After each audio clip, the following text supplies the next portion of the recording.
बालकृष्ण भट्ट। बातचीत।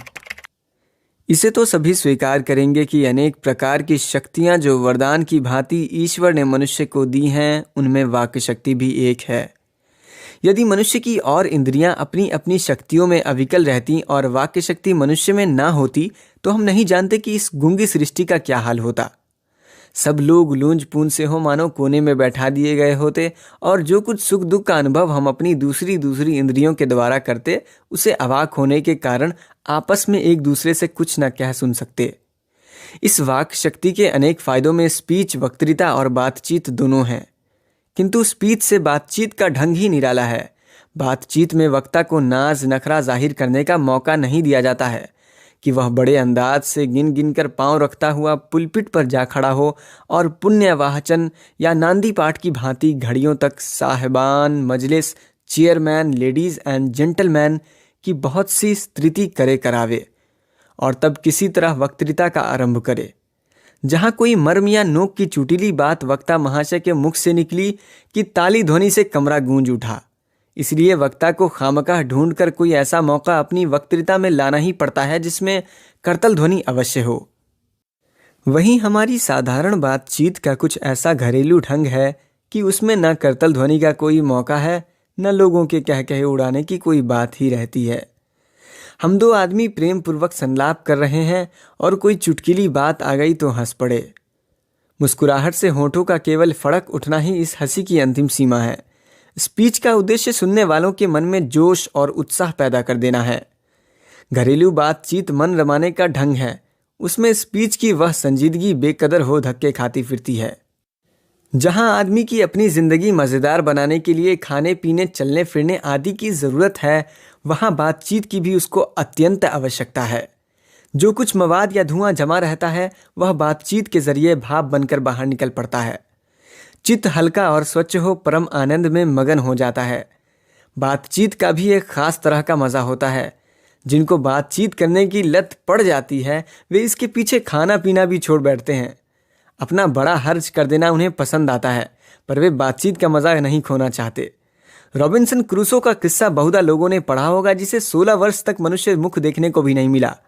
कुत्ता, बिल्ली आदि जानवरों के बीच में रह 16 वर्ष के उपरांत उसने फ्राइडे के मुख से एक बात सुनी। यद्यपि उसने अपनी जंगली बोली में कहा था, पर उस समय रॉबिन्सन को ऐसा आनंद हुआ मानो उसने नए सिरे से फिर से आदमी का चोला पाया। इससे सिद्ध होता है कि मनुष्य की वाक्य शक्ति में कहाँ तक लुभा लेने की ताकत है, और जिनसे केवल पत्र व्यवहार है, कभी एक बार भी साक्षात्कार नहीं हुआ, उन्हें अपने प्रेमी से बातें करने की कितनी लालसा रहती है। अपना अभ्यांतरिक भाव दूसरे पर प्रकट करना और उसका आशय आप ग्रहण कर लेना शब्दों के ही द्वारा हो सकता है। सच है, जब तक मनुष्य बोलता नहीं तब तक उसका गुण दोष प्रकट नहीं होता। बेन जॉनसन का यह कहना है कि बोलने से ही मनुष्य के रूप का साक्षात्कार होता है। बहुत ही उचित जान पड़ता है। इस बातचीत की सीमा 2 से लेकर वहां तक रखी जा सकती है जहां तक उनकी जमात, मीटिंग या सभा न समझ ली जाए।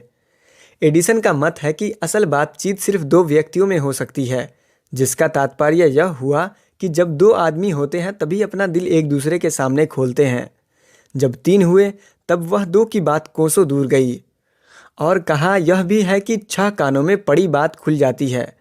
दूसरे यह कि किसी तीसरे आदमी के आ जाते ही या तो वो दोनों अपनी बातचीत से निरस्त हो बैठेंगे या उसे निपट मूर्ख अज्ञानी समझ बनाने लगेंगे। जैसे गर्म दूध और ठंडे पानी के 2 बर्तन पास पास साट कर रखे जाएं तो एक का असर दूसरे में पहुंच जाता है, अर्थात दूध ठंडा हो जाता है और पानी गर्म। वैसे ही 2 आदमी पास बैठे हों तो एक का गुप्त असर दूसरे पर पहुंच जाता है, चाहे एक दूसरे को देखें भी नहीं, तब बोलने को कौन कहे। एक के शरीर की विद्युत दूसरे में प्रवेश करने लगती है। जब पास बैठने का इतना असर होता है तब बातचीत में कितना अधिक असर होगा, इसे कौन न स्वीकार करेगा। अस्तु, अब इस बात को 3 आदमियों के साथ देखना चाहिए। मानो एक त्रिकोण सा बन जाता है। तीनों चित्त मानो 3 कोण हैं और तीनों की मनोवृत्ति के प्रसरण की धारा मानो उस त्रिकोण की 3 रेखाएं हैं। गुपचुप असर तो उन तीनों में परस्पर होता ही है। जो बातचीत 3 में की गई वह मानो अंगूठी में नग सी जड़ जाती है। उपरांत जब 4 आदमी हुए तब बेतकल्लुफी को बिल्कुल स्थान नहीं रहता। खुल के बातें न होंगी और जो कुछ बातचीत की जाएगी वह फॉर्मेलिटी, गौरव और संजीदगी के लच्छे में सनी हुई होगी। और 4 से अधिक की बात की जाए तो केवल राम रमोवल कहलाएगी, उसे हम संलाप नहीं कह सकते। इस बातचीत के अनेक भेद हैं। जैसे 2 बुढ़ों की बातचीत पराये ज़माने की शिकायत पर हुआ करती है, वे बाबा आदम के समय की ऐसी दास्तान शुरू करते हैं जिसमें 4 सच तो 10 झूठ। एक बार उनकी बातचीत का घोड़ा छूट जाना चाहिए, पहरों बीत जाने पर भी अंत ना होगा। पराये अंग्रेजी राज्य, प्रदेश और पुराने समय की रीति नीति का अनुमोदन और इस समय के सब भांति लायक नौजवानों की निंदा उनकी बातचीत का मुख्य प्रकरण होगा। पढ़े लिखे हुए के लिए तो शेक्सपियर, मिल्टन, मिल और स्पेंसर जीभ पर नाचा करेंगे। अपनी लियाकत के नशे में चूर हम चुनी दिगरे नेस्त अक्खड़पन की चर्चा छेड़ेंगे। 2 हम सहेलियों की बातचीत का कुछ जायका ही निराला है। रस का समुद्र मानो उमड़ा चला आ रहा है। इसका पूरा स्वाद उन्हीं से पूछना चाहिए जिन्हें ऐसों की रस सनी बात सुनने को कभी भाग्य लड़ा है। 2 बुढ़ियों की बातचीत का मुख्य प्रकरण बहू बेटी वाली हुई तो अपनी बहुओं या बेटों का गिला शिकवा होगा, या वे बिरादराने का कोई ऐसा रमण सरा छेड़ बैठेंगी कि बात करते करते अंत में खोड़े दांत निकाल लड़ने लगेंगी। और लड़कों की बातचीत खिलाड़ी हुए तो अपनी अपनी तारीफ करने के बाद वे कोई सलाह गांठेंगे जिससे उनको अपनी शैतानी जाहिर करने का पूरा मौका मिले। और स्कूल के लड़कों की बातचीत का उद्देश्य अपने उस्ताद की शिकायत या तारीफ या अपने सहपाठियों में किसी के गुण अवगुण का कतोब कथन होता है। पढ़ने में कोई लड़का तेज हुआ तो कभी अपने सामने दूसरे को कुछ ना गिनेगा। सुस्त और बोदा हुआ तो दबी बिल्ली का सा स्कूल भर को अपना गुरु ही मानेगा। इसके अलावा बातचीत की और बहुत सी किस्में हैं। राजकाज की बात, व्यापार संबंधी बातचीत, 2 मित्रों में प्रेम आलाप इत्यादि। हमारे देश में अशिक्षित लोगों में बदकही होती है। लड़की लड़के वालों की ओर से एक एक आदमी बिचवई होकर दोनों में विवाह संबंध की कुछ बातचीत करते हैं।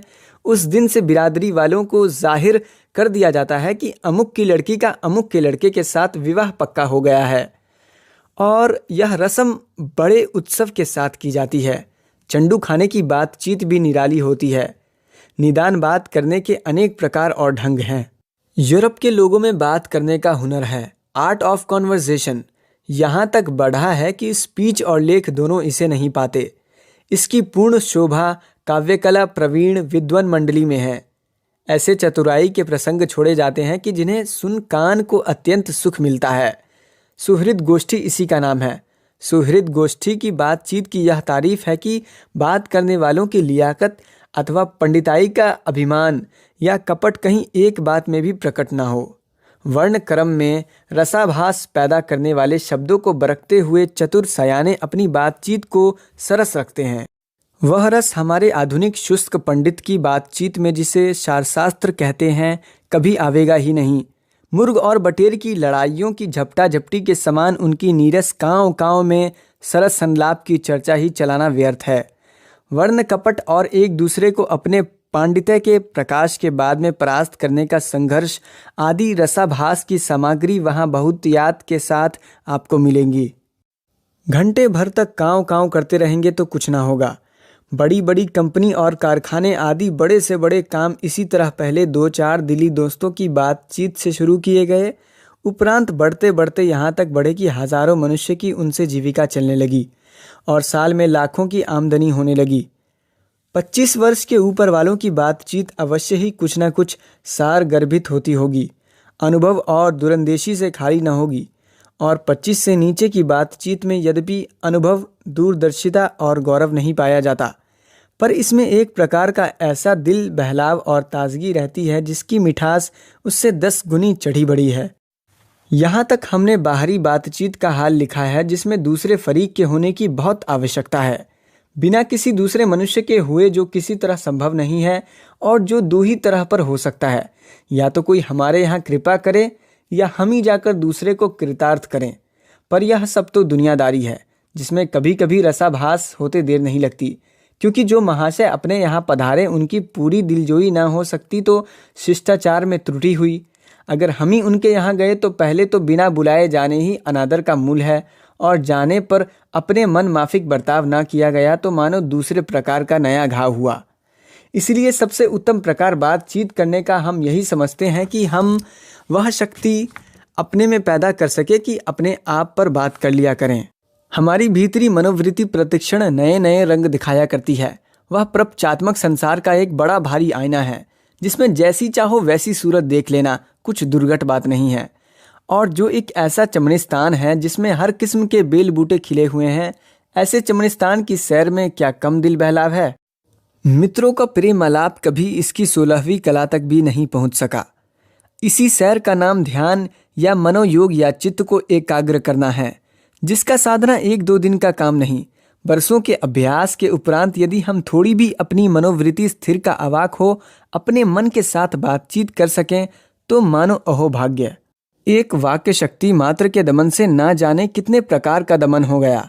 हमारी जिह्वा कतरनी के समान सदा स्वच्छंद चला करती हैं। उसे यदि हमने काबू में कर लिया तो क्रोधाधिक बड़े बड़े अजय शत्रुओं को बिना प्रयास जीत अपने वश में कर डाला। इसलिए अवाक रह अपने बातचीत करने का यह साधन यावत साधनों का मूल है। शक्ति परम पूज्य मंदिर है, परमार्थ का एकमात्र सोपान है।